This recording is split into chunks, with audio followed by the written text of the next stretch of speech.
There's one moment that appears in almost every manhwa I've read. A boy is humiliated. He's weak, poor, sick, or invisible.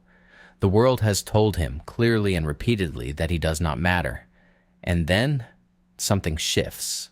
A system appears. A gate opens. He levels up. He becomes untouchable. We call this a power fantasy.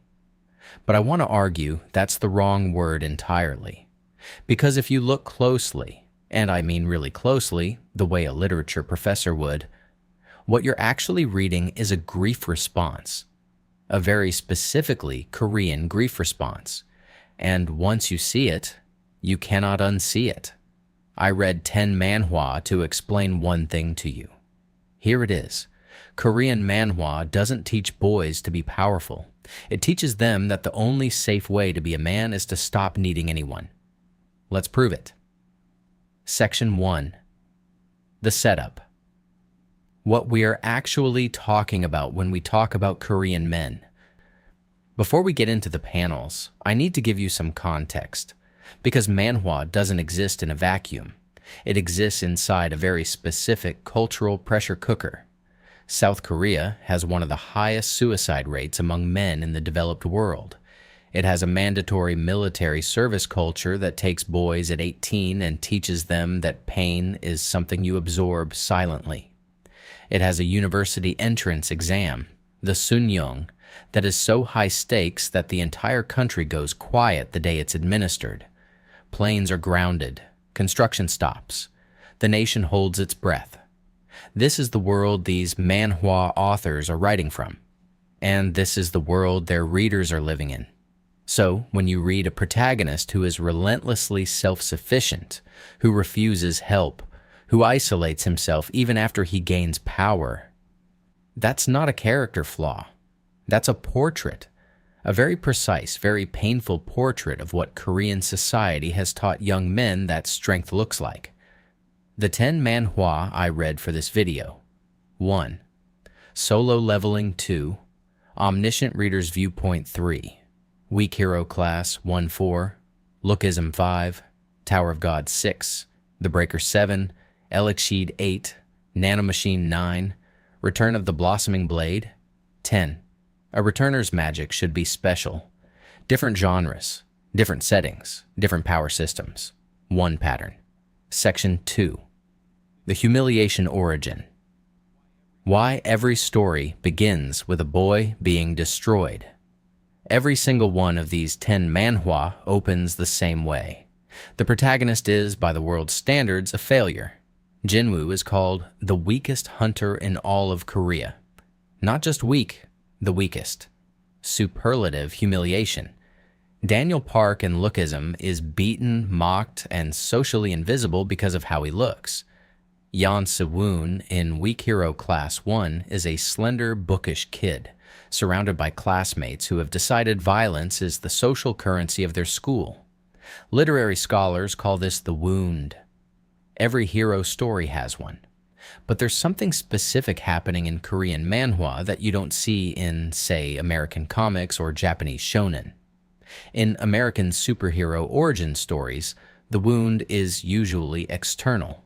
A spider bite, a lab accident, a murdered parent.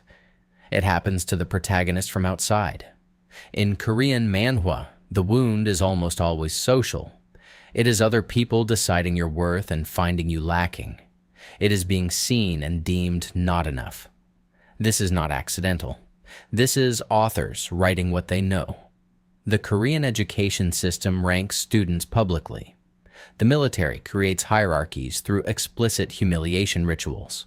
The workplace, the Korean chaebol corporate culture, is famously brutal in its vertical authority structures, where senior employees can demean junior ones without consequence. The manhwa protagonist doesn't just get a superpower to fight a monster.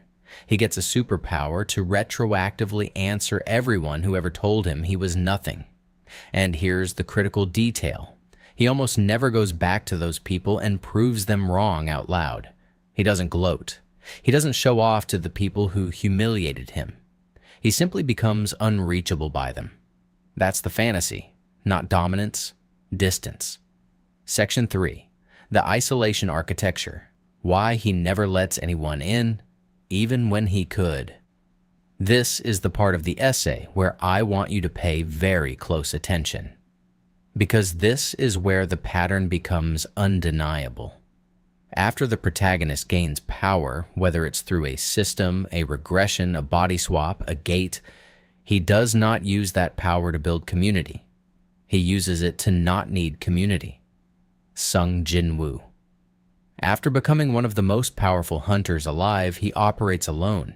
He chooses to operate alone. His guild is essentially a paper entity.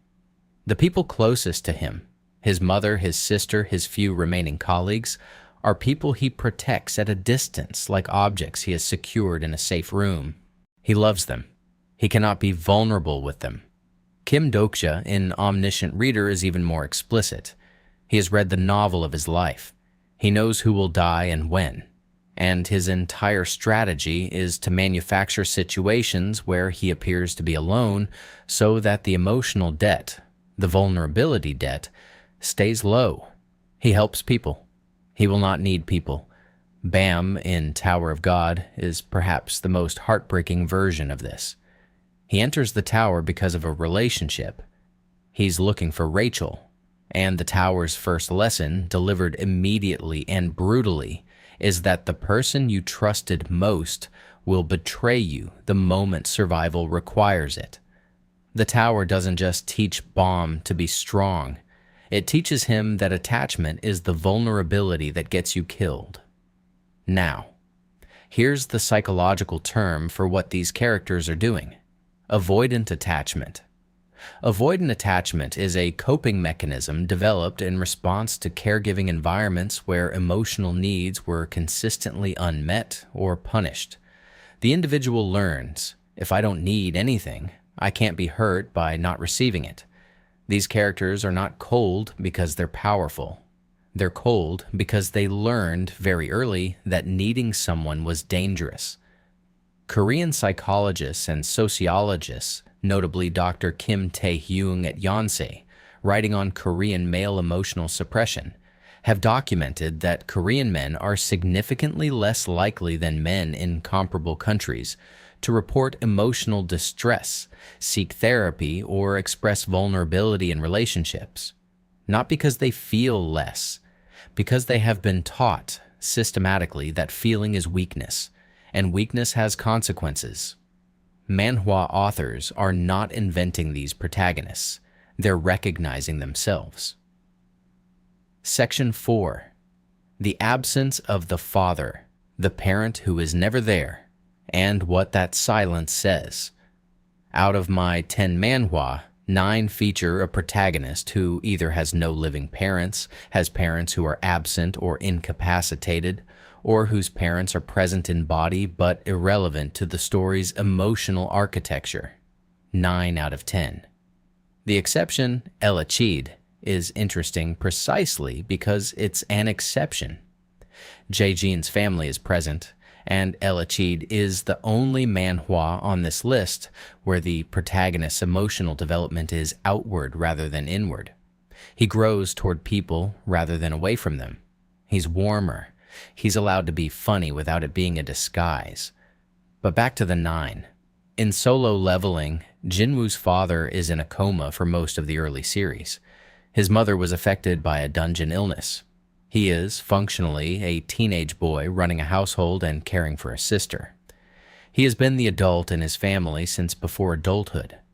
In Nanomachine and most of the Murim, martial arts manhwa, the orphan origin is so standard it has become invisible.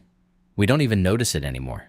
Of course he has no parents. Of course he was raised in hardship. Of course there was no one to ask for help. The absent father in particular is doing heavy symbolic work here.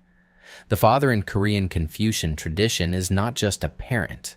He is the first authority figure, the first model of how to be a man, the first person whose approval defines your value. When manhwa narratives remove the father, they are doing 2 things simultaneously. First, they're removing the protagonist's access to a model of earned, legitimate masculinity, which means he has to invent himself from scratch. Second, They're removing the person most responsible for transmitting the emotional suppression. The manhwa is saying, this is what the culture produced when it raised boys without showing them how to be whole. The absent father isn't a narrative convenience, it's an accusation. Section 5. The counterexample and what it proves. The one thing Eleceed gets right that everyone else gets wrong. I want to spend real time here because Eleceed is important. Jae-jin is, by manhwa standards, an anomaly. He's powerful, genuinely, impressively powerful, but he uses his power with joy. He has friends he is openly affectionate with. He has a mentor relationship with Kaden that is warm and frequently ridiculous. He makes mistakes and asks for help recovering from them. He is, in short, a boy who has not been trained out of needing people. And the manhwa is better for it, not weaker. Better. His emotional openness doesn't make the action less tense or the stakes less real.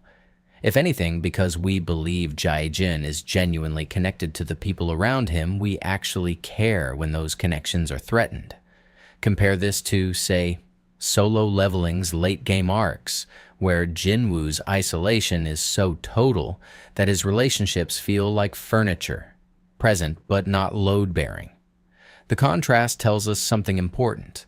The emotional suppression pattern in manhwa is not necessary for good storytelling.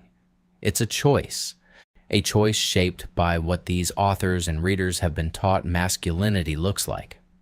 Eleceed is what happens when an author decides to push back. The fact that it's the outlier, not the standard, tells you everything about how narrow the acceptable range of Korean manhwa masculinity really is. So here's where we land. 10 manhwa, 1 pattern. Boys who were broken, who rebuilt themselves into something untouchable, and who spent the rest of their story making sure that no one, not even the people they love, could ever reach far enough in to break them again. This is not a criticism of these stories. Most of them are genuinely brilliant. Solo Leveling's pacing is exceptional. Omniscient Reader's emotional depth is real. Weak Hero Class 1 is one of the most honest portrayals of adolescent violence I've encountered in any medium. But brilliance and damage can coexist. And I think these stories are telling a generation of Korean boys, and increasingly boys around the world, that the highest form of strength is the ability to not need, to endure, to become so powerful that vulnerability is no longer a risk you have to take. That's not strength, that's armor, and armor, worn long enough, starts to feel like skin. If you found this useful, if this changed how you're going to read your next manhwa, subscribe, because that's exactly what this channel is here for. We go beyond the recap. We go into what the story is actually saying. See you in the next one.